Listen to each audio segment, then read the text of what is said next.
Today, I'm going to show you how to verify your email on Epic Games quickly and easily. This is an important step because email verification helps protect your account, keeps your login details secure, and makes sure you can recover your account if you ever get locked out. If your email is still unverified, Epic Games will usually show a yellow notification at the bottom of the screen, so don't worry if you see that message. I'll walk you through exactly what to do next. If this tutorial helps you, please hit the like button and subscribe for more simple step-by-step tech guides. Alright, let's jump right into it. First, go to your Epic Games account and sign in if you haven't already. Once you're inside your account, look toward the bottom of the screen for a yellow notification. This message appears when your email address has not been verified yet. It's a helpful reminder, and it should include a link that says "Click here to resend."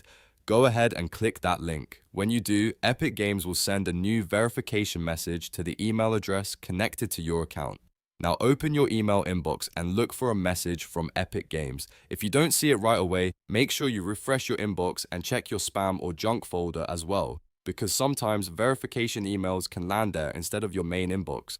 Once you find the email, open it and look for the button that says Verify Your Email. Click that button to complete the verification process. After you click it, your Epic Games email address should be verified successfully and you may be redirected back to your account or see a confirmation message. If it doesn't work the first time, don't panic. Just go back to your Epic Games account, resend the verification email again, and make sure you're using the correct inbox for the account.